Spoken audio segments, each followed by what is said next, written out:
Hi! Welcome to another episode of We Were Rooting for You, GAMbIT Magazine's America's Next Top Model review podcast. It's been so long. Oh, wait. No, it hasn't. It's been a whole week because now that we've dusted off this reboot and it is going, we're on the second episode already. I don't know. And we had a real challenge already, too. I know. It kind of feels pretty even. Like, there's nothing crazy that's really happened so far. Well, except for the girls trying to talk to each other. Oh, well, I wouldn't say that was so much crazy as much as it was just... That conversation needs more than like 5 minutes of it edited together badly. You know? But we're here to talk about all that and more from this week's episode called Lights, Camera, and Catwalk. We're your hosts, Margaret Poupard and Samira Roy, contributing editors at GAMbIT Magazine. Welcome. Welcome. Well, should we start with like the very beginning, which is the opening credits? Oh, yeah, so the end... The end of last week becomes the opening of this week, which is sort of a cross between Tyra's Flick Souls and It lives! The Celebrity Ghost Stories reenactments, where it was like a bunch of still images stitched together before they went into live action. Well, yeah, it's sort of... It's a Flick Soul. It's Tyra's version of a GIF. And I'm glad to see her touch... still on the show a little bit because you know that was her call, Flixels. Oh, Flixel, you're the worst. Who was it? I can't remember when she did it for a couple seasons or cycles, She kept trying to make Flixel happen, and guess what, guys? It didn't ever happen. It was symbolic of her interpretation of incorporating social media into the show. It actually is a perfect just as halting and awkward and weird and unnatural. It is the encapsulation of Tyra trying to make social media organically happen on her show and fumbling it and making it so weird and clunky. And clearly, you know, she doesn't care for it. It was obviously a suggestion, and so she just tried to do her best. Board meetings with her must be so fascinating. Yes, you get to hear... Can you just imagine? I'm sure it's a lot of talk about the Harvard School of Business. I went there for 3 months. Which is exactly where she went and graduated from, and where she bought her degree. Everybody knows. And because of her Harvard School degree, she can launch Tyra Beauty, which has... several dozen beauty-tainers making $30 per Avon sale. Yeah, that sounds fantastic. Wave of the future. But the wave of the future really is this reboot.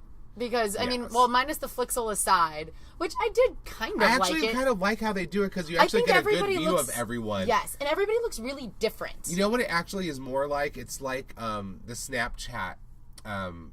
You can record your own, like, little... It has a little...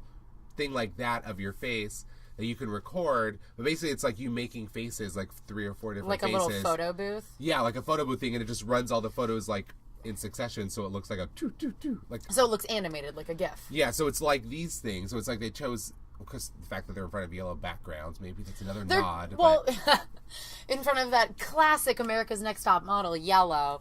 But I actually liked it, and I liked the fact that all of the models look really different, because I thought that everybody looked kind of stale in their comp cards. So it was nice to see them have a little bit of personality and actual color. I mean, I thought some of those comp cards were good. Like, I always thought Cherish kind of looked like Lara Croft Tomb Raider without the braid. And with red hair. I would agree with that. I'm just saying that there were some... Just like, obviously, the whole vibe of the comp card is very, I'm a blank slate. It's not meant to be creative. It's not meant to be so creative and interesting visually. It's meant to just, like, let the models' looks speak for themselves. Right. So I appreciate it. And if you're all pretty, then yeah. But this one was like they made expressions and they were stitched together, so you got to see, like, it had some personality. of the people show more of their personality through it. So it's actually, I like it. So I'm not going to knock what it is, but the fact that it just reminded me of Flick Souls is like... Solid B.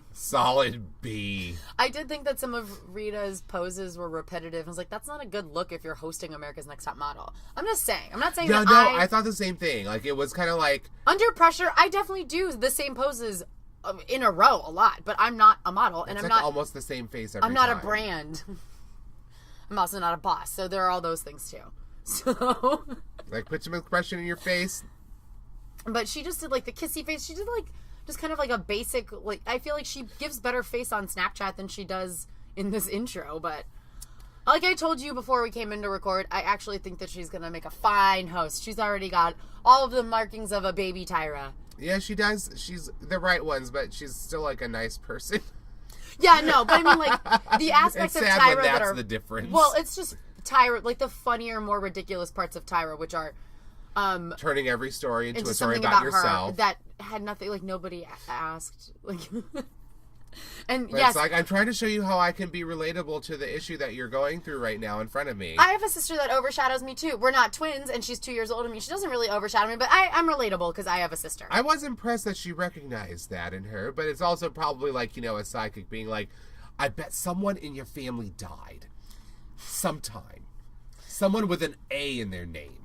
Yeah. Somewhere. E. Like, okay, yeah, all those things are true of every human being. You're going to meet a lady in a yellow dress and you're going to find a quarter. Like, it's just, these are all a bunch of things that you could... Like, are those things connected? Will I find the quarter from the lady in the yellow dress? That's part of Be the more adventure. specific. That's part of the with adventure. With your oracle. No. Although they were called read alerts. Read alerts. It doesn't... It rolls off the tongue better than Rita oracles. I just thought that was a little pretentious, but Rhetoricals was what they should have called them, and I would have loved it. It's time for our rhetorical. I feel like it would be like she doesn't know that word. Use a different. Ask her something she knows. It's like, oh, what's 2 + 2? No, stuff she knows. Clueless reference. Always. But I feel like if they did have it be the rhetoricals, they'd be like, what? I'm not saying that all of them are dumb. I just feel like even if you know what it means, it would give you pause for a second. You're like, what? Oh, she's going to talk at me. Okay, I get it now. But read alerts makes more sense. I guess nothing will have the ring of Tyra mail. Well, except for she-mail. Yeah. Which is sadly gone. I understand why, but I still thought that was a really clever play on the Tyra mail. On the she done had hers. See, they should just have that still play when they get their read alerts. I would love it. Would be so perfect. Can it just be that? Can they just like borrow it from RuPaul? RuPaul will not let them borrow it. He will sell it to them. Well, yes. That's what I mean by borrow. Buy it from RuPaul. Well, you rent it for the show. You give her a fee like you rent anything. And I say do it, top model. I feel like it would blend in seamlessly. It really would. Come on, and VH1 just aired all of All-Star Drag Race. So they could totally have RuPaul crossover as a guest on this show. And they're having Voguers teaching them how to catwalk and have a little they're like, by the way, as a Voguers, you know all about them and their history and their tortured lives. So we're going to move right into our runway coaching challenge, like with their help, because, that's all that they ever get to do in this industry. Hey, guess what? Their name's really fun. It's House of Mugler, like the designer. Thanks. But how do they say it? Like, this is House of Mugler. But they didn't say it like that. They said it like, this is House of Muggler or something. And I'm just Muggles. like, you know that the person, like, it's an actual name. Yeah. You got, like, remember Detox Season 5 Drag Race? Which is all about Terry McGlair. More crossover opportunities here. More, I tell you. All we're doing is finding them. But anyway, back to the rhetoricals. Let's just call them rhetoricals. They're fun. It's fun for us. This is our podcast. We get to call it whatever the fuck we want. By the way, that is now trademarked. If we said it out loud, that means it's a trademark. If you want it, then you're going to have to pay us a fee. You're going to have to go through us. Please pay us a fee. We'll also accept Casper mattresses and MeUndies. MeUndies are pretty soft, actually. See, I'm just throwing out potential sponsors. All the ones that we keep hearing in all the podcasts we listen to. It's like, what is it? Casper mattresses just want y'all to sleep well, podcasters. And we want to as well for a free mattress. Yeah, we would talk happily about mattresses all day. I promise I won't return it in 30 days. I mean, what do they even do with the mattresses when you return them? Do they, like, break them down and put them into new mattresses? I have no idea what they do with them. How do you recycle them? Sell them to shelters? I guess. I don't know. But nonetheless... Off topic. Off topic. We went way off, but we're back to... We're violently swerving back around. The rhetorical alert that Still tells good. them they're going to meet someone in First Harlem. of all... did Rita Ora just film that on her phone? It was so low budget. She was just like, She looked like she was between meetings and was just like, oh, I forgot I have to do this. Oh my God, wait. FaceTime call because with people. Even before she starts, she's like looking off camera and like fussing with her hair and makeup. She's like, hello, I didn't see you there. I'm like, girl, I'm backstage in a shoot and I'm supposed to go out in a minute and I had to take 5 minutes to do this because this is how much I care about you. Is that I forgot about it until the last second. Yeah. So here it is. So it was hasty. You got things to do. Hasty in nature. But, it got the job done. Got them out to Harlem. The nice, sunny, warm-looking Are you just saying area. that because it's freezing right now? Yes. But to quickly go back to the house, because usually there's at least a good 5 minutes of A&T and they're like, oh my God, there's a bathroom. And like this whole big hoopla about which bed you're going to get, hoping for another flavor of love moment possibly to happen. So fiery. I miss you. I never did buy your lip chap. but there was no hoopla about the house. They were just like, we're here, it's great, whatever. Yeah, There's they there cut are no out pointless features like the selfie room, or what was that when like those brothers from the Property Brothers were there last season? Yes. Or Cycle, excuse me. And they were like, take a look at what we did. And they just have like a bunch of Jonathan Adler by Target designs in there. And they're like, we made you a selfie room. Just have like mirrors and like one phone propped up on like one of those selfie stick camera sticks. Mm-hmm. But they had none of that. Then they even had like a backyard catwalk and they were like, that's fine. Where is this house exactly, by the way? They don't really tell us where in New York this is. I'm like, because like I shot probably Brooklyn. Because I saw a shot of them in front of a window, and I saw like, I don't know, it looked like they were in upstate New York for a second. I was just like, how far away from the city are they? You guys by Lake Placid? We're gonna tour the old Winter Olympic stomping grounds. But yeah, I just found that interesting. Nobody seemed to really give a shit about the house, and they were all like, very whatever. Like, most of us aren't gonna be here that long. I guess that's true. So they cut out some necessary chaff, and I was happy about that. We got straight to the runway or catwalk teaching challenge, I guess, so that where we briefly meet the House of Blair Vogers, who are there only long enough to tell them nothing, and then start judging them for their walks. But they're like split into two squads, Squad 1 versus Squad 2, and they have like a battle walk-off kind of thing, and some people are really good at it, and some people are super nervous and kind of awkward. Like Justine was just obviously nervous. Well, just like I I pointed out last week, she had that awkward, uncomfortable giggle that she would burst into. I feel like her walk was another personification of that. Oh yeah, completely. They all said it too, like right away. They're like, she seems a bit nervous, and I'm like, you don't say. Well, right, because I couldn't tell from the hunched up shoulders and the awkward facial expression and the completely and the look on her face of wanting to get it over with as soon as possible. I mean, I think that all things with hindsight. There we go. That's the phrase that I was looking for. With hindsight, you could see that she really is just an Instagram model because she knows how to give good face. But when it came to anything else throughout this episode, she really struggled. And I think it's unfortunate that she hasn't quite figured out how to reflect her face's confidence and some body confidence. Well, she's never had to use her body to model. And she's also lying to her parents about where she is right now. So there's also that. Well, she's going to have that conversation All soon. I'm saying is that sort of anxiety that you've squashed deep down inside is bubbling up in other ways, I think, as well. But I did write down in my notes that every fucking cycle, there is the curse of the overconfident walker. My walk is so great. Everybody tells me my walk is so good. And this cycle, who's everyone? Your personalities? Well, what's her face? That married and divorced at 18. One dude was like, I love your walk. And she was just like, I didn't even know if he said that he loved her walk, but he made some sort of allusion to a positive comment about her walk, and then she just ran with it. And then when she got shut out of Go See, she's like, but my walk is fierce. Remember that? Yeah. Married and divorced by Brooke? Married and divorced? No, it wasn't Brooke. I know exactly what you're talking about, but didn't she win? She did win, but remember she had the curse of the overconfident walker because she got told once that she was sort of okay, heard that differently in her head, sucked really bad, and then didn't get booked for anything because she had a terrible walk, and that was the feedback. And then she was shocked and rattled. This time around, it's Paige, who proves herself to be the type of white girl that's in that Lena Dunham range where you're just like, you make me ashamed to be a white feminist. Yeah. You are so tone deaf and fucking annoying. Who is so unrelentlessly cheery like this? People who have no problems. Or psychopaths. Well, psychopaths, I don't know if they're happy. But I didn't say happy. I said unrelentlessly cheery. She's just like, I'm upbeat. I'm fine. And then when she walks, she does this like, this is what I think being tough looks like. And it's just sort of like Ellie Kemper in Kimmy Schmidt. It's just like, I'm cool. It's just like too goofy. I don't know. Yeah. And she just has that another curse of like, I'm white and tall. That means that I'm a model. It's like, you look like every other blonde, tall, white chick I've ever seen. And I love the fact that Marissa was just like, I don't see models. Like, that's nice. I'll take it from here. She's not a model.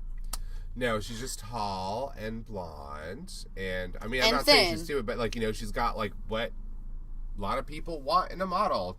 Tall and skinny. Well, in a catalog model, I don't see her as, like, a runway model. I could see her wearing a lot of the clothes that you would see on models, like, in her everyday life. She just seems like a girl who looks like she's used to wearing expensive clothes. Maybe she's not, but I liked her little Peter Pan collar dress she seems wearing. All of her weird one-on-one, those one-on-one. It's a little too twee. It's too much like, I'm not 25, you're 25. It's like, girl, it's fine to be 25. You don't need to wear your Wednesday Addams dress and pretend like you're 12. It's gross. Please don't do this. Yeah, when it's part of that, not so much. But I still thought that outfit was cute. Her personality was a tad grating.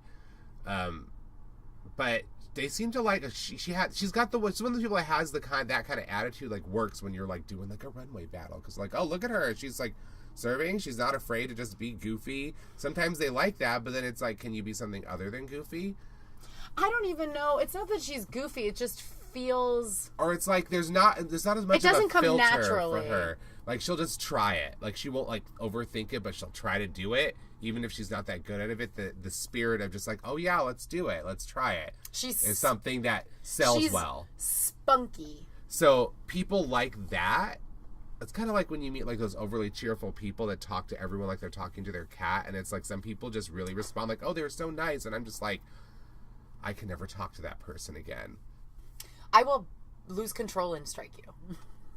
Like, hey, oh, how are you doing today? Oh, are you having a good morning? Ugh. Like, it's just, somebody's got a case of the Mondays. Am I like, a baby or your cat? Which one? Because I can't figure out from the way you're talking to me, but can you just... Either way, I resent you for speaking to me in this fashion. I am an adult, and treat me as such. Please. But, you know, I say it nicer than... Actually, I don't say anything at all. I just be nice back, but I'm like... I just try and walk away as quickly as possible and then go and, like, douse myself in bleach. Really? You look surprisingly alive for somebody who does that. I have a Thank goodness. I have a great skincare routine. Did you get it from Lucian Piani? Oh, no. Can we not go there? It's so depressing. We won't. I have not been able to crawl back into that deep, dark K-hole of sadness. Oh, it's still going. I can't. But nonetheless... They do the girls who have more inborn confidence or just natural ability to appear confident. So Binta. Binta is like already a boss. Binta boss. Did she say that, or are you just saying that? No, I just said it. Okay. No, I said it. But yeah, trademark, she's already Binta boss. Binta boss.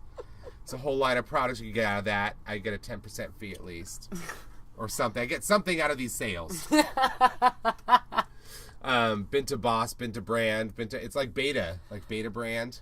Good Lord. Binta Brand. We got to stop, or else I'm going to start getting seriously confused. You'll be so hypnoptized and brainwashed by that all you think is like Binta. And then suddenly asleep, and then when I wake up, the first thing I will say is Binta. I almost said Benta. Jesus Christ, and your betas and Bintas. I'm sorry, but yeah, okay, she rocked it. Basically, almost everyone on Squad 1 rocked it. They really like Cherish. Which I thought was interesting. I don't know. I saw what they were talking about. I still like her, but I just feel like at some point they're going to talk about her being too old, even though she's only 25. I actually was going to go the other way and say that she's too short. I don't know who she was walking against, but I remember having the distinct feeling that, wow, you're actually tinier than I thought you were. And then I remember... she doesn't appear short. It's the thing about not her until she's next to somebody else. That's what I mean. Yeah, but then Chris Lian was the one that they really were like, oh my God, you're short.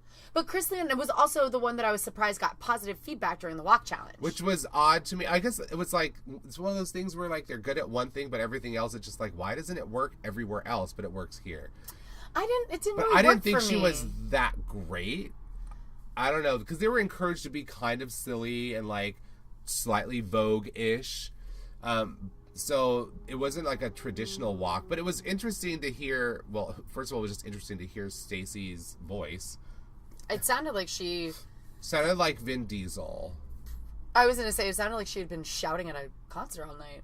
Like that bubble of phlegm is just stuck back there, and there's nothing you'll do will ever pop it or release it. And your voice is filtered through it forever. So I'm not trying to say that she sounded like a man. She did have a deep voice, but it was more like there's something back there.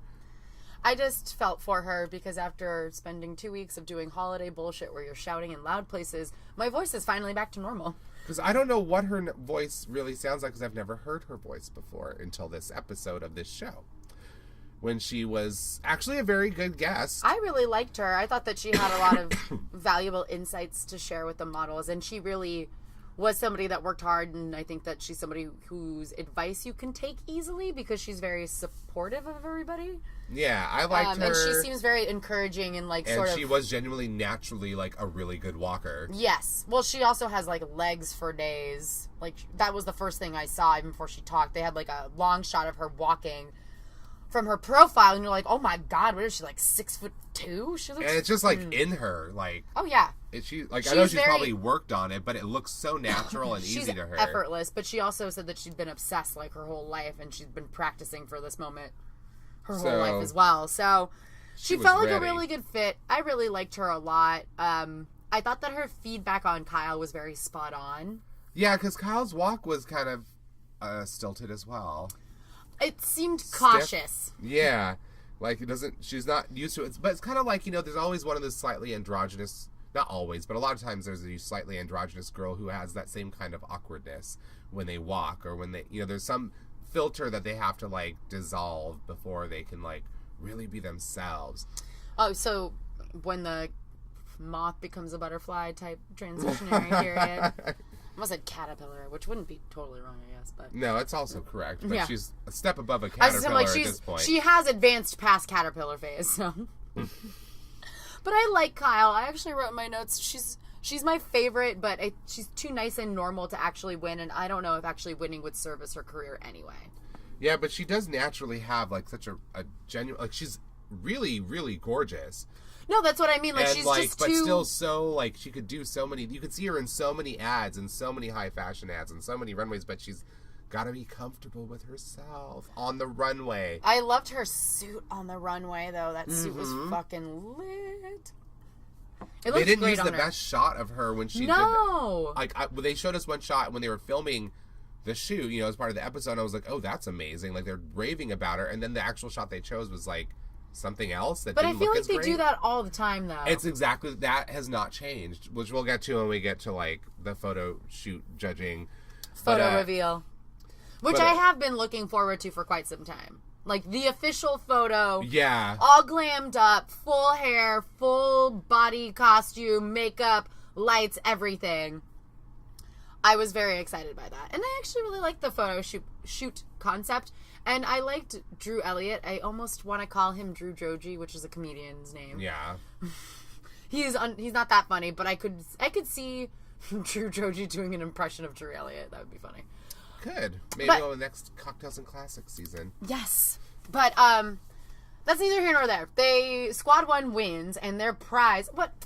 My one complaint, though, about Squad 1 winning is that I wanted them to go one step further and award who they thought was the best of the squad. Because I felt like it kind of muddied the waters a little bit, because later on, when they were at the judging panel, and they called Kyle forward, and they're like, oh, you won the walk challenge. Like, no, she won the boss challenge. Like, only Squad 1 won the walk challenge. I'm like, this is so fucking convoluted. Just pick one winner from the mini and one from the main. That's how you guys have always done it. Stop reinventing the wheel. The wheel isn't broken. Yeah, it doesn't need reinvention. But nonetheless, Squad 1 wins. They go back to the house and then have... I love that even the description of the episode on the DVR mentions that there's a political discussion. I'm like, oh dear, what could this be? They're trying. And it's Paige trying to basically say, like, okay, I am a person who wants to learn. I want to know. I want to ask questions. I'm like, the sound, it was so painful to listen to. At the same time, it's also, like, something that, like, you wish, like, people who were uneducated would do, just not in that manner exactly. I just wish somebody more articulate was there to moderate the conversation. And then, was it Gia who was like, Oh, yes. It's like, I wish that I could. No, you were with me. You're the white person that I try and tell all my friends back home, like, exist and are good. There are some good people who are open to learning about this that exists. And it starts to circle, because Black lives do matter. They matter to me. Oh, God. And I'm like, oh, my God. I get what you're trying to do, but this sounds terrible. And it sounds but like the whole thing is attention grab. Yes! If you really feel that way, like, deep down, you're so passionate. Then ask a question. Don't just tell everyone that you have them. Or just actions. Speak louder than words. Do something. You saying that, you want to use But at least she started a conversation. But, of course, typically, since she was not terribly well-versed in how this was going to go, she started a hot-button topic that she couldn't finish, and all she did was start this fucking fire, and then proceed to be a kind of a bitch to Binta. I thought Binta was kind of just being a bitch to everybody, actually. She instantly got aggressive against the other black girls who are African American who have a legitimate point. Like, I don't know where I'm from Africa. I'm not going to say I'm from Africa. I grew up here in this country. She's like, you are African. You are. Like, screaming it at people is not going to convince them. No, I think that there was something there. I personally I get what she meant, but it's also... There was something lost a little bit in translation maybe to Binta's understanding. That's what I felt. I didn't read it as her I feel like she got so frustrated with not being able to articulate her point that she just ended up shouting the whole time.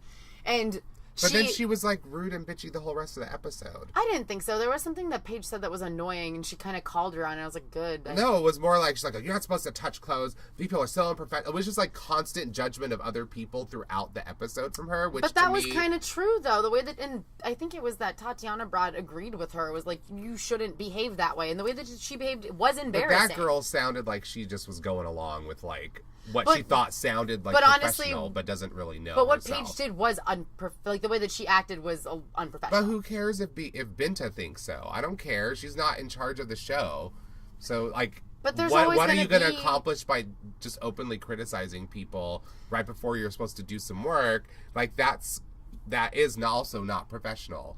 So it's like if you're going to bitch at people about being unprofessional, how about you act professional yourself and not just trying to start shit. I didn't read it as she was trying to start shit. Plus, she only really mentioned a side comment and then came for Paige later and told her that she was unprofessional. Because when she was like, what do you like? What do you want to try? And she's like, don't do that. No, it wasn't more like that. It was her specifically saying, like, you're not supposed to do that. She said it, all of it, right there in front of her, there in the room, and then said it to her again later. So it's like, plus it seems like not anyone's getting along with her in the house so far. I don't like her personality. I don't like it. I think it's just abrasive, and I think it's intentionally abrasive, and I think it's not really cool. I have no problems with Binta. She's fine. Except for that weird... What was with her... Was she taking makeup off? It looked like her skin was flaking. Oh, when they were having the big old discussion? Yeah, I don't know. what was that? It looked like... So, I used to use this, like, clay mixture to like dry a mask that you peel off after, but she never finished peeling it off. No, it's an overnight, like, clay thing that you just, like, leave it on while you sleep. Like, you wash your face for the night, you put it on there, and you leave it, and you wash it off in the morning. But they were meeting their runway coach after. Was she walking? Yeah, she was on the winning squad. Yikes. And then when she was on camera for that, her face looked all cleared up. Oh, good.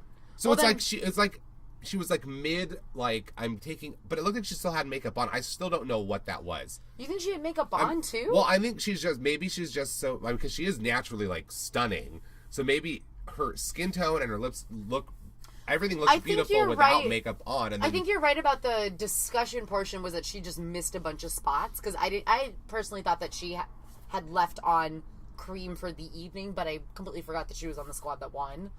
So then you're right, her face looked fine then. Maybe it's edited together out of sequence too. That's also a possibility. I don't know, because there was more light before the runway. When they were doing the runway, it was like dark as hell. And I'm like, lights people, producers, you have some kind of lighting, don't you? Well, yes and no, because they do have people on either side. So maybe they aren't allowed to have more lights on. Maybe they shot past the amount of time that they were supposed to be shooting. There are lots of So it was like 11:30 at night, and it's like, Stacy's here.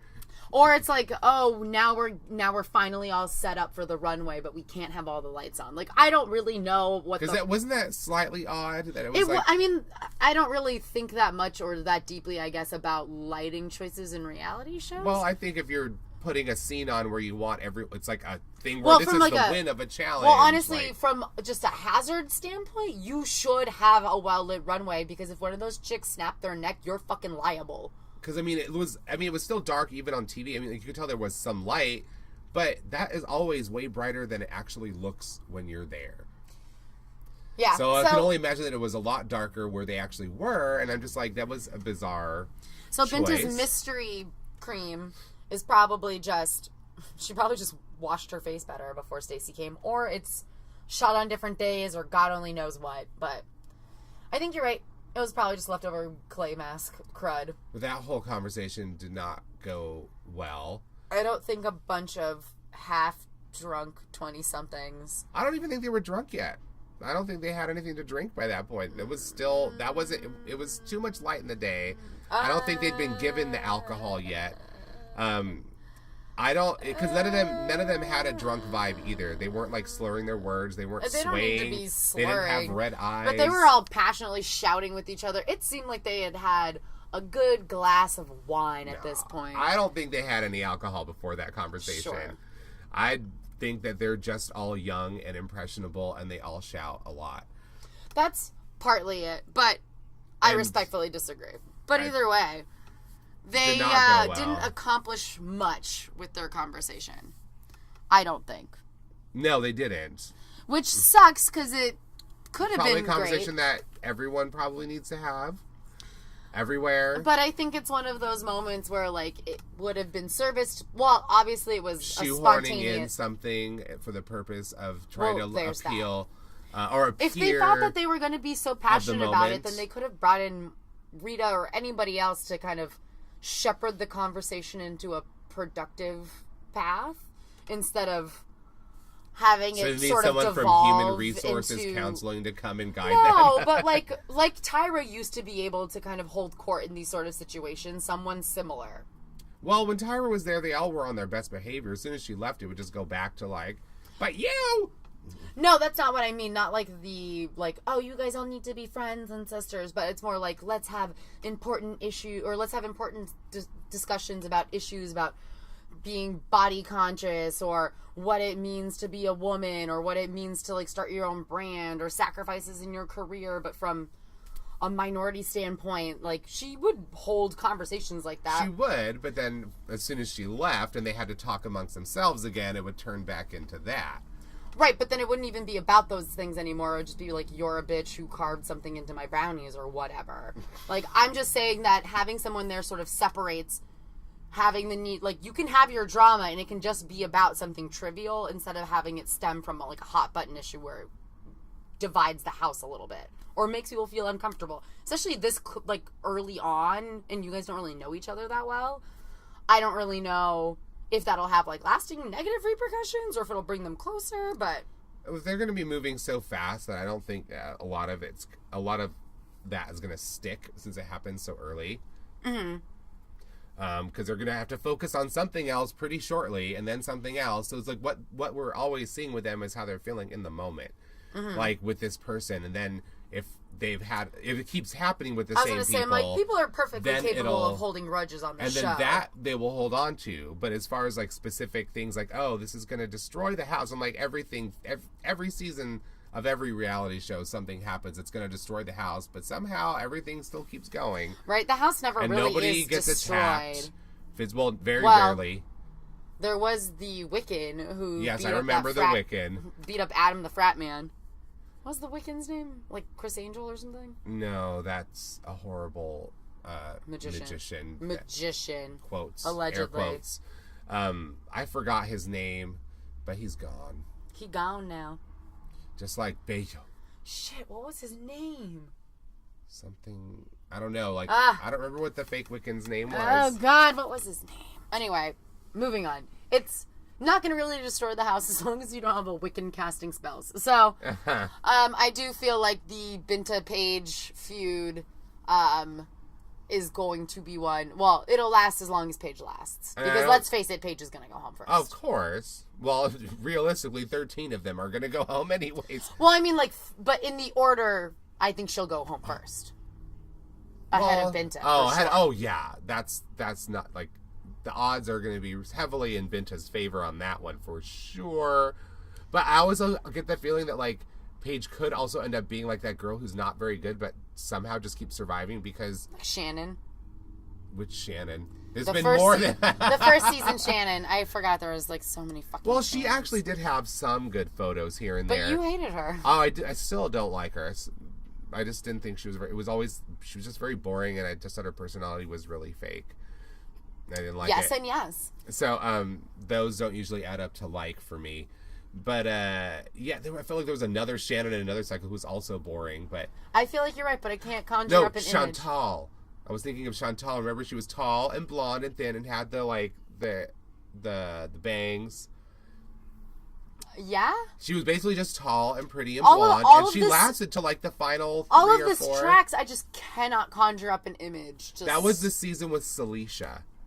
The one who went to the Tyra camp and then mysteriously Oh! shows up and then, oh, I'm the winner. It was like scripted for her to win the whole season and she was no good. Yeah. So that was that season. But Chantal was there and Chantal was literally just like tall and sweet and pretty and thin. And like that kept her in all the way to the final three. Well, I guess sometimes So that's why I'm like, so Paige has the possibility to be that person, but like, it did feel like, a lot of the time in this episode, like the same couple people were just like, oh, I think it was mainly just like Binta Paige hate parade. They clearly don't like each other. Yeah. So they kept going for it. Or actually more like Binta kept going for Paige, and then Paige would just be like, this is who I am. And it's like, okay.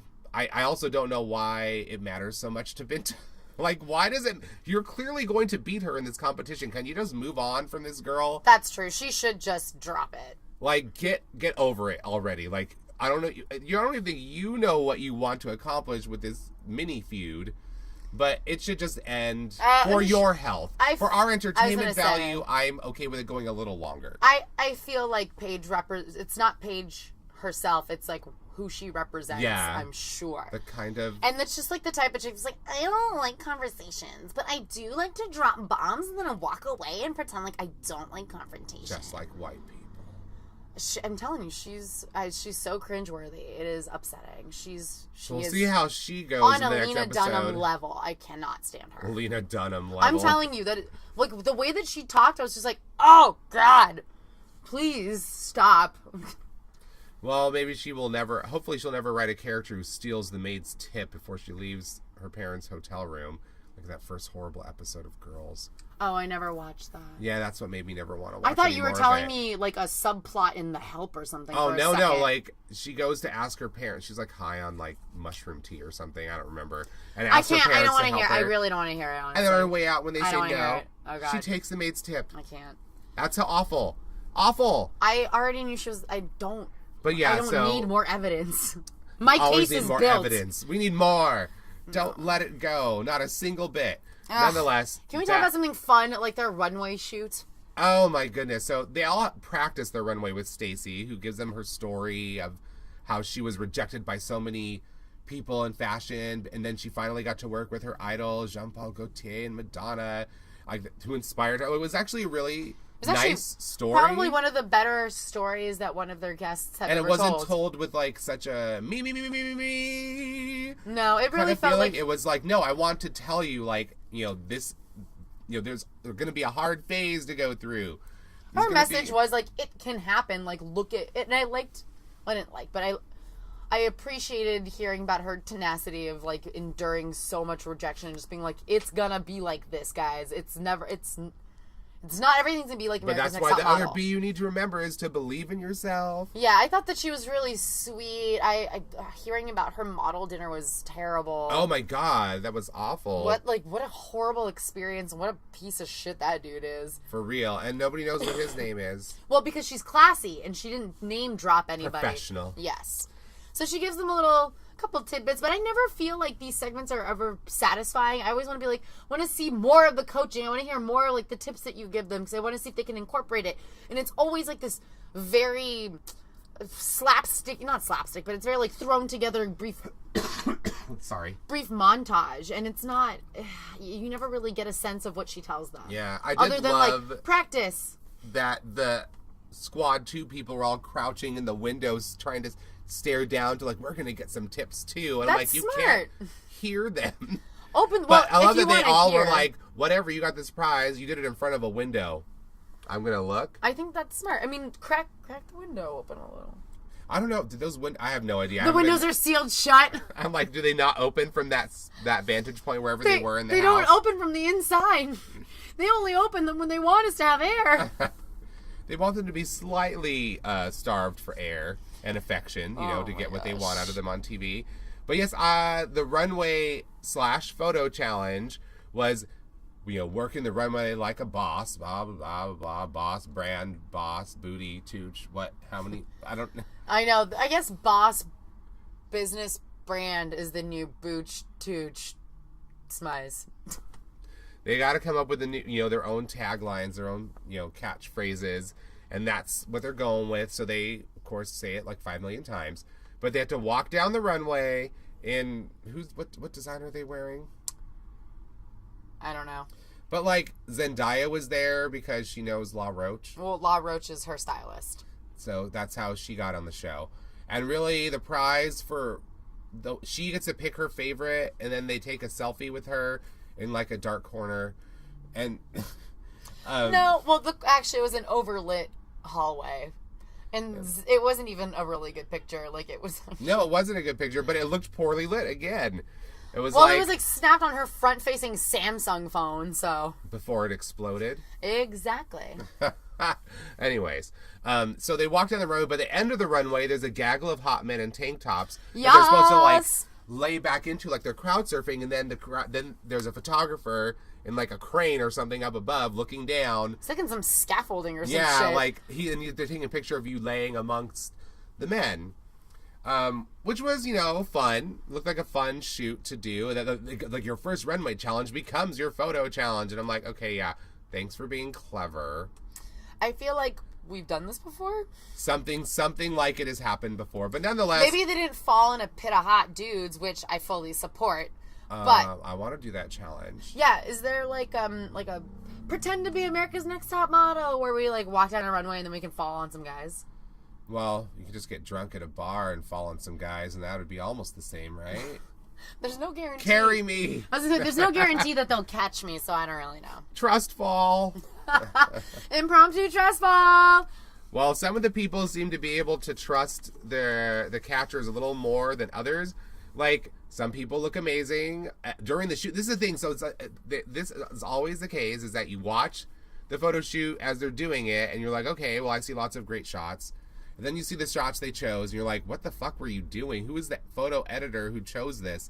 Like, the photographer chose this? Like, what did he do wrong on all the good ones that looked like they were, perfectly framed and everything was working? Well, it really does. I mean, I think that throws into question something larger, which is what goes into the criteria of picking something. Like, are you purposefully picking something to have someone be in the bottom? Do they truly not? Like, I would like to see the roll, please. I would love to. I would love to see the receipts of these so-called photo shoots. Because if you just snapped literally a photo, then let's just call it what it is then. Or if you're snapping 5 and this is 1 out of 5, then sure, I'll believe that. But it seems like you guys are snapping at least 20. I mean, we're in the digital age. Everything's in a fucking cloud. You're trying to tell me that you didn't snap more than 25 pictures and you couldn't find something better than this one? Like, and after you've been raving about how great they were, and you still, like, is this the worst of the good ones that you chose? Love that Drew Elliott was, like, directing from a unseen bullhorn off to the side. And then he's like, they weren't taking your my eyes. direction. And I'm like, open your eyes. Actually, everybody took his directions for Chris Lian, who he said he'd never work with again, which I was like, boom, bitch, see ya. Out soon, No, apparently. I wrote down halfway through the episode, I was like, Justine is marked for death, goodbye. Oh, yeah. She's one of the ones who talked about her family, didn't she? Yup. I think it was immediately, once they started showing photos of her, like, in the back of the car with her brother, it was like, done. Out. Done. You can throw the Chris Lians in my way, or the cherishes, or whatever you want to do, but the red herrings. The red hair ings. We're terrible. We're here all week. So, I mean... They try to do that, but it's like, yeah, you can see that with her. But although I would say that she was a little sabotaged in her runway and photo shoot thing, because they're like, put your legs together. And then you look at the shot, I'm like, okay, the men are holding her up, and they're holding her legs apart. She can't put them together if there's no hands for them to rest on. It's true. So they need to put their hands closer together so her legs can stay there. Or, like, move, like, swap her leg to, like, a closer line of hands. Yeah, like, so, because like... there were a row of hands coming between her fucking No, crotch. there were no hands. There were no one... There were no hands between her legs. This sounds terrible, and it's not what I'm trying to make it sound like. If you saw the photo, you would know. But there was no hands there waiting to take them inside. They were like there. literally like two pairs of hands holding her ankles at the ends, and I'm like, okay, how is she supposed to pull her legs together? They have to come together for her to do it. Okay, well then that is ridiculous. So maybe it was just a unfortunate editing snafu where like the shots they got were those shots, and the rest of the time there were. But I was like, okay, you have to make it possible for her to do that. She can't just magically do that. Her body will not allow her to do that because it's designed to not let her fall. I think that there are two explanations.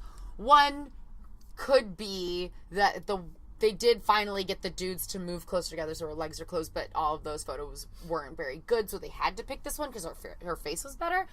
But there's a second theory. Second theory being that they did eventually get it. There were really good photos with her legs together, but in order to complete this narrative where Juliet is yelling at her to close her legs and she keeps not doing it, and everybody keeps making comments about her vagina, even though they put her in that fucking outfit. Like, what do you want her to goddamn do? Like, she's not trying to spread her legs as, like, some sort of fucking, like, welcome to anybody. This is just, she's in an awkward position. She's still trying to figure out modeling. So there's a lot of things that are going to be happening in awkward positions. The least you could do is give her, like... continually call attention to her vagina? Yeah, don't make it this whole thing, and then she's going to see this later, and she's going to be really self-conscious.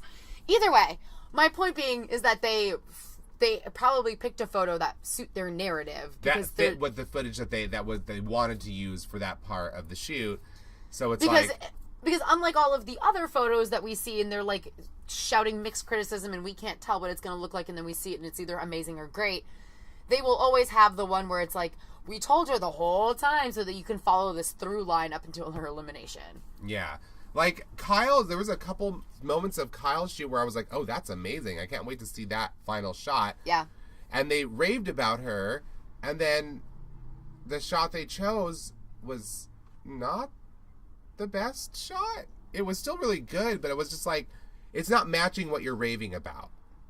In entirety. It was still really good in a lot of ways, but I was like, okay, I bet there's like a really boss shot in that role. Well, actually, so she wins the boss challenge, and we saw the photo of her with Zendaya. Zendaya looks silly and poorly lit, and Kyle still finds her light and actually looks really, I mean, I didn't realize that her makeup job looked that good from the photo that they picked versus the social media photo. Her makeup looks beautiful. Yeah, she looks stunning in every one of those poses. The funny thing is, they just picked like a really weird shot of her that didn't really like highlight any of her angles. Yeah. It didn't really quite sell the suit because she had a couple like poses where she had like her hand in the pocket, like the breast pocket. Yeah, that was the one that I was thinking like, oh my god, that where's was the that one shot? I was thinking of. Where's that shot? I don't know. Since we didn't get to see the back rolls. No.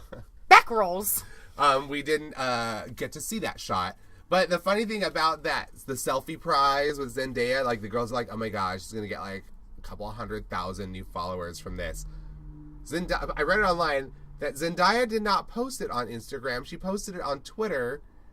Kyle's followers went from like 500 to 700. She got a couple hundred new followers from that major prize of a selfie with Zendaya. I'm like, Zendaya, weren't we talking about Instagram the whole time? Why did this go on your Twitter and not your Instagram? Maybe it is. We should check her Instagram tonight and see if she finally put it up there. I did. Well, so when I was reading something, I clicked on the source to see the photo. It did take me to Twitter. So, I don't know if it... And it wasn't like Twitter with like a link to Instagram, you know? It wasn't that. I posted it to Instagram and Twitter simultaneously. Yes, it was just that's what Twitter I mean. pic. That's exactly what I mean. It was just a twit pic. You know that it could have used an Instagram filter on that. Oh, yeah. Like, desperately. Especially, Zendaya's, like, light was like, it's so harsh. Yeah, that was the thing. It was, like, so bizarre. I'm like, why are you, like, Why would you pick this one? I mean, Kyle looks great, but also, you I'm sure you looked better in a different... Why are people picking weird pictures? I don't understand. It's always the theme of the show. Please hand the camera roll over to me and Samir. We will make our edits, then you make your selects, and then we'll make our select from your selects of our selects. And then if we see that the best picture is not in your selects, I'm putting it back into your selects. And I was going to say, we also reserve the right to overrule you at any point in time and just pick what we think is best because we know better. We do. Sorry. I would stop on this page. I would not stop on this tweet. It was so fucking bizarre. Yeah. Okay, can we just like quickly talk though? So there was a quick talking head interview with Kyle where she is talking about like how hot Zendaya is and that she looked really sexy and she couldn't concentrate, and it felt so forced, and it felt like a producer was like, all right, say some lesbian stuff. We want you to say something about how great the guest is. You were choosing you to do that for this episode. It's your turn. Because everyone's like, oh my God, I just love Zendaya. Like, I've watched her on TV. Oh, well, when Paige was like, I was just like fangirling the whole time. I was like, oh my God, you need to go home. Please I'm stop. like, well, that's also not what you're supposed to do at work, honey. You're also a grown-ass woman. I'm like, aren't you older than her? Yes. So at what point were you watching this Disney show? Was it Wizards of Waverly Place? No, that was Selena Gomez. God damn it. Although that show was really cute. I've seen a couple episodes. It is adorable. But I don't know what the Disney show is Zendaya's from. Because we were too old to care about that show. We were even too old to care about Wizards of Waverly Place. Yeah, but I had a friend who related to that show because the character, like the mom and dad, it's like this Italian and a Mexican parent, and that was like how she grew up, and she's like half Italian, half Mexican. So, and of course we were big Harry Potter fans, so it was like magic and my heritage mixed together. I love it. I watched it so I could complete a screenwriting assignment about writing family comedies. Was that for what's her face screenwriting? Capel? No, the other one. Is it Mira Capel? Oh, yeah. It's because I was thinking Mira as her last name. Oh, I was thinking that. Fuck. Like a cow. Yes, I was like, there's only like one there's screenwriting class there. No, you're right. I would just switched her first and last name because I'm a genius and I guess I file things away like a phone book. Under the first name. A retarded phone book. Can we move on now? Of course we can. So it felt kind of creepy and cloying that they made Kyle say that stuff, and that was all I wanted to address. I wonder if it's part of Zendaya's contract that someone has to say something amazing about her. Someone has to talk about how great my hair is. She does have great hair. She does. It looked amazing. I have fulfilled my contractual obligation. Me at this too. point. Where's my check? Yes. Where is my check? Oh, that's right. It was direct deposited for my day job. So, yes. Let's go into the photos.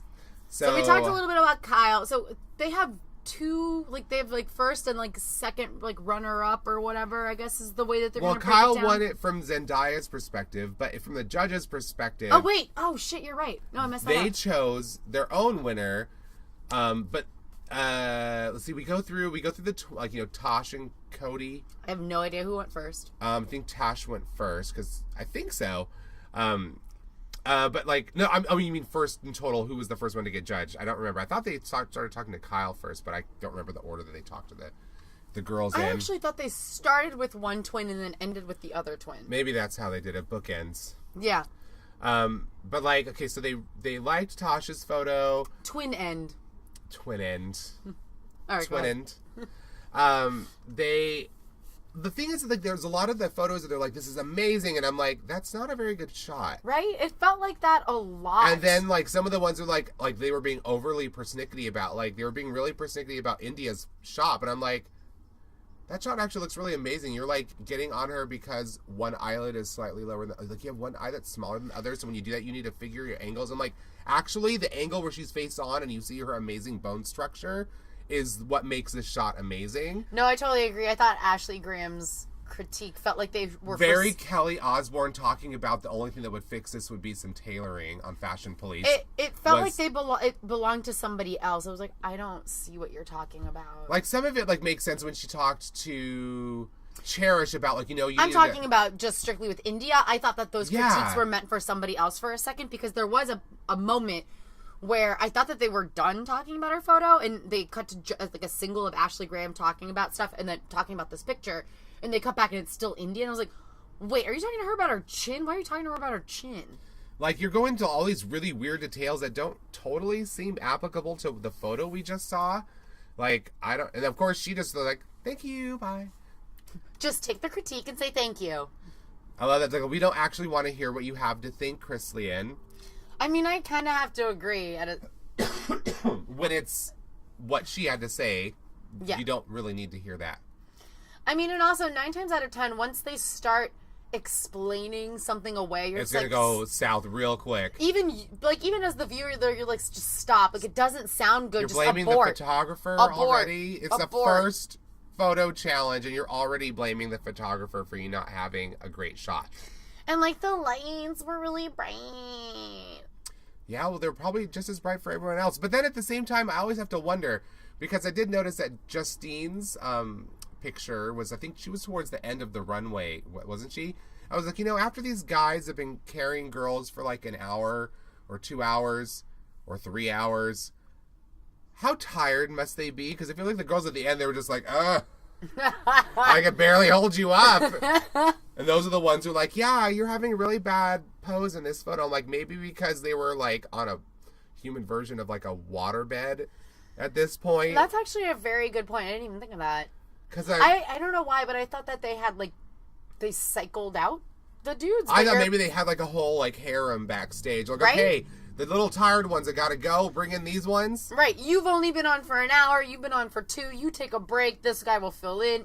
Like football or something.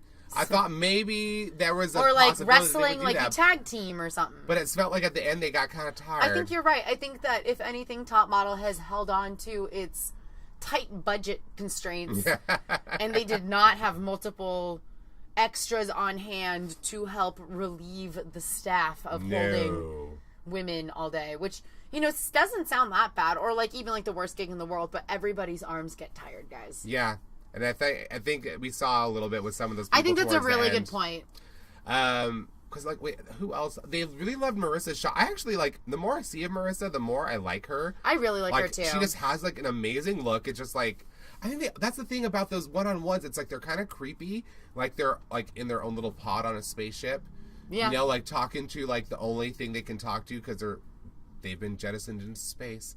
But they all look really stunning in those one-on-ones. Like, they all look really beautiful in that shot.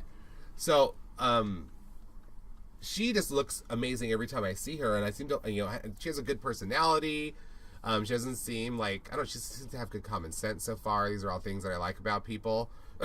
Good personality, common sense. I'm nodding along, and I agree with all of what you're saying. And I'm sure she had an amazing photo shoot. But the photo they chose is like, her head turned to the side. You're seeing like her chin and her neck and exactly. But you're not really seeing her face. And they're like, "This is amazing. Everything about this is." I'm like, they cut out like her moneymaker, which is arguably her face is stunning. Why would you pick a shot where her eyes are closed and her face isn't even at camera? Like that was really. I feel like her profile isn't pretty, but I think that again, show us the receipts. We want to see the role. There has to be another shot. Especially because you said it falls back into that trope of like, during her shoot, it was like, this is gorgeous, you're gorgeous, everything's amazing. And then before they revealed the photo, like, we couldn't pick any photos because it was just so good. Every shot was so good, we didn't know what to do. And then this is what you chose. And so, what? How did you come to this decision? Corianne, they talked a lot of... See, this thing, they were trying to throw us off with Corianne, too, because she kept talking about her mother, and other people were like, I'm tired of hearing about your mom. I think I actually wrote down a note, will we ever stop talking about Stephanie Roberts? Well, no, because she's clearly the better model. Yeah. But yeah, she didn't do so well in her photo. You know who went first? Tosh did. It was Tosh. Thanks, because at the end, it was Cody. I remember because when Cody actually came out crying right away, like she was a bundle of nerves and anxiety, like right off the bat. And they were like, do you feel overshadowed by your sister? I'm like, okay, who was listening to their conversation backstage before the judging started? It felt so contrived. And it did. Like, I was like... And her win felt like... It was a pity win. That's what it felt like. Although the photo that they chose, she did legitimately take an amazing photo. It has nothing to do with the photo. I mean in terms of plot construction, straight up. It felt... getting her to cry felt like contrived. They were definitely listening in or watched something or heard something or whatever. And they knew exactly what to play on when the cameras were on. And then after she's done crying and they console her and then they kind of like laud her photo, which, and not saying that it's a bad photo, it's just like everything felt very like pushed and this forced. Is part of the narrative. Yes, and it's like, she's going to be the winning twin today. We're going to give her that boost of confidence. And that's why her win felt like a pity win. And you kind of robbed her of whatever merits that she might have earned with this photo because you robbed the moment emotionally. You kind of like emotionally gangbanged me and like into feeling something for her. And now I just feel really resentful about the whole fucking thing. Like, I'm wondering how she got to that state at the judging panel. You know that there's like a ton of footage we didn't see because why? That's why I want to know what happened to bring her to that state before what they even started. happened to baby Cody? Oh, but she won the challenge. And her photo was beautiful. I think that she's stunning. On its own merits, it that was photo great, was but a top they photo. completely fucked it. They ruined it. And then who else was there that they really liked? Because they obviously so Kyle. Everybody really liked Cherish when she was doing her photo shoot. Remember Zendaya was like, oh, she's like serving Nicole Kidman realness. And I was like, oh, that's actually like a really good way of putting her look. It looks very Moulin Rouge in a way. Yes, because she had like a gold shiny dress and she's like so pale with like her bright hair and she stands out and the photo is very dark. But then I didn't think her picture was awful. But they were right about the body shape thing though, because but then I blame direction. Exactly. They should have, and why, if they gave her that direction and she fixed it, why did we get the shot of her not fixing it? Thank you. Because I have a feeling that if you got a great shot and you were talking about how great it was, then she must have done something other than this. And, you know, I think she's another one of those people that, like, once you photograph her, she just, like, it's like magic. Somehow on camera, it just is magic. She's, like, the perfect amount of, like, weird editorial girl, you know? Yeah.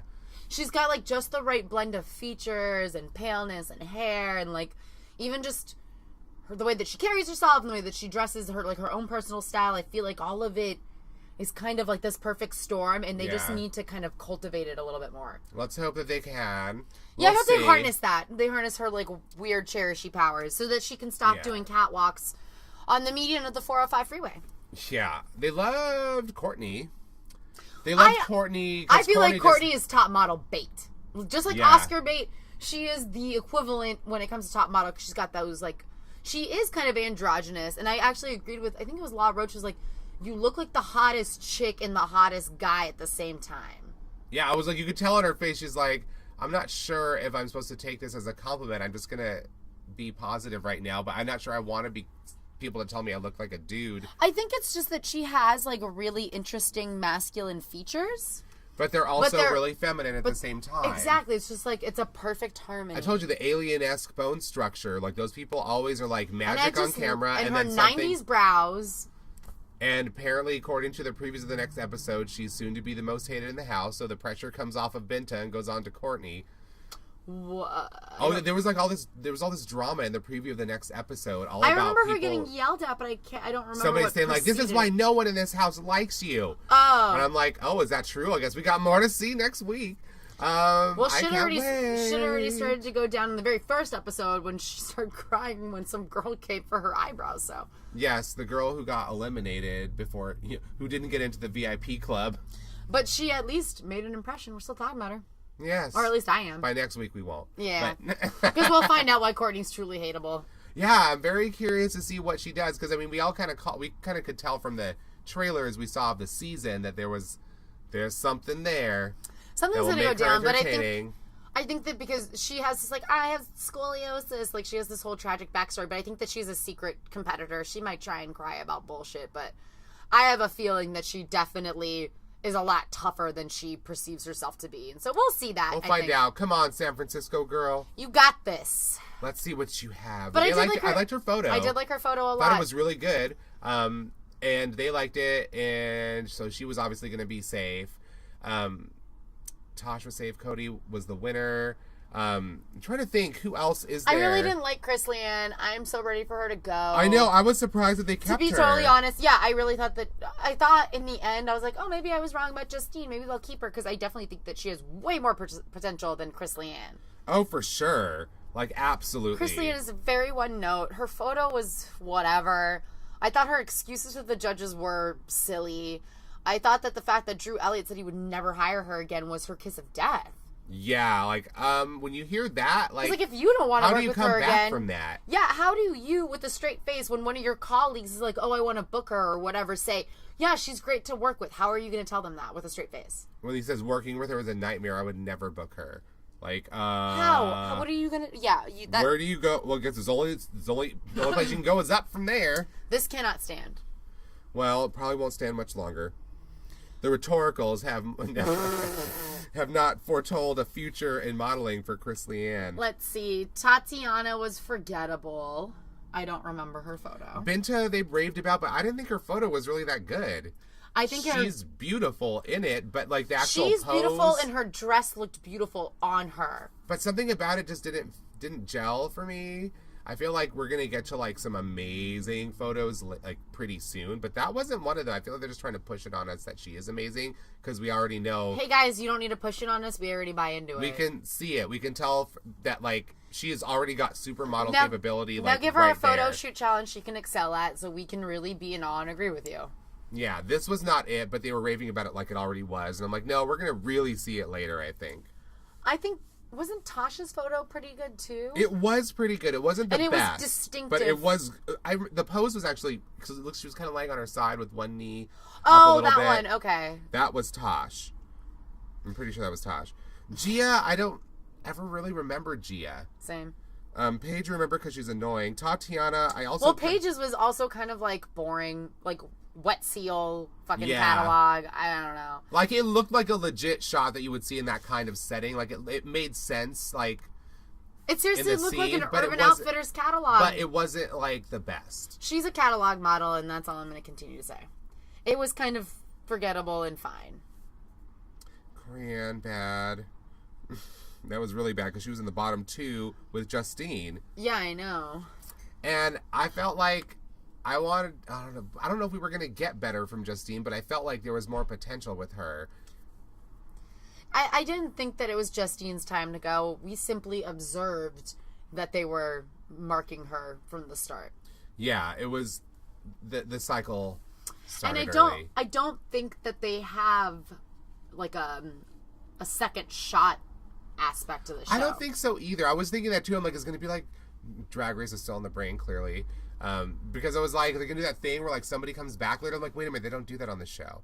Well, just... no. Well, no, remember, it was like you could vote. It before. Well, you can vote those people back from social media. It was like the last three, all of the seasons that were male-female. They had that component where you could come back. You did all the photo shoots, remember, while they were still happening, and people could allegedly, but we were never able to find it where you could like vote on them, and someone from social media, or like, social media would bring you back. Done like so long ago apparently, and I'm like, how? 6 months ago, like this is like the census. You don't understand social media if you're having us vote on something on TV now 6 months before it's on TV. Yeah, that does not work. It had some sort of like Nielsen rating vibe to it where you have to be like selected to do this. But anyway, I don't think that they have like a second chance. They have not mentioned it at all. So I think once you're gone, you're gone. Yeah, I think they would have mentioned it by now. And I think Justine handled her exit like a champ. Despite bursting into tears and crumbling to the floor. Or at least Rita Ora, like, instead of just standing, towering over her, looking down at her, crying, got down on her level, was like, okay, let's get up. You're okay. Things are okay. You're 18.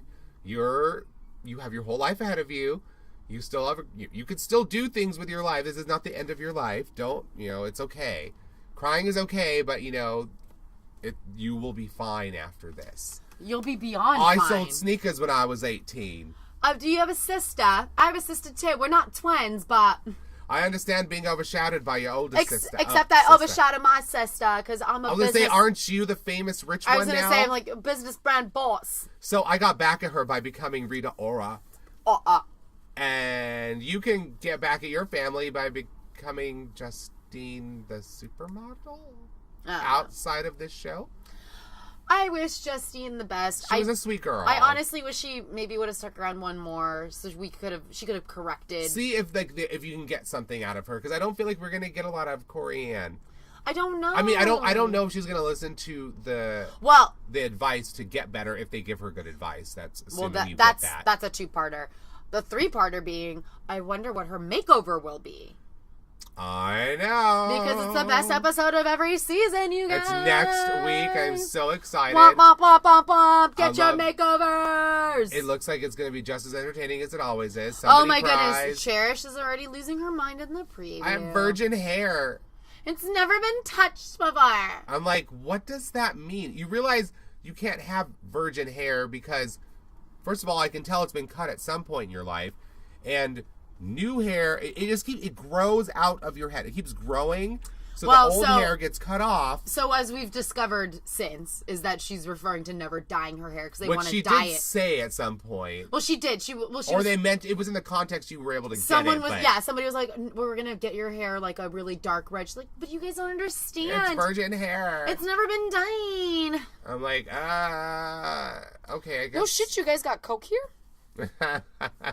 Yeah, this is America. America's Next Top Model. She does have a bit of like a Thai vibe for me. A Thai vibe. Let's hope not a full Thai vibe. She's a full Botticelli. As opposed to a full-on Monet. Yeah. We don't want that. Really cool from afar, but close to a big old mess. We don't want that. But I cannot wait to see if anyone gets a crazy, horrible makeover, because that's always the person who gets eliminated next. It's the person who gets the one. I was telling you, we were texting about it earlier. I was like, nothing could possibly be as bad as the girl who got chestnut brown hair and bleach blonde eyebrows. Oh my god! Went home that same episode. She was so beautiful, and they just ruined her. It was so tragic, and I was just like, I think she was even concerned about what she's gonna do, like with this look. She's like, or with her eyebrows that are no longer there because they're singed off with bleach. Like they will never be right again. Let's see if they do that to someone else this season, this cycle. Oh my goodness, I cannot wait for makeovers. I'm most excited just to see what they give each person, and like who causes the biggest fuss and. I mean, obviously, I don't think Binta's going to get much of a makeover because she's got her hair cut very close to her scalp already. Mm-hmm. So it's not like, unless they give her like a weave or something to give her long hair, but I cannot imagine they would even attempt to do that. Please don't do that. Like, she does not need it. Like, she's kind of like, I'm like, are you sure she's not already a supermodel? Right, like, why is she on this show? Like, I feel like she doesn't need this show to actually be a supermodel. I think one episode of people seeing her is enough to be like, I want to hire you. I want to hire you. Come over here. Give me a contract.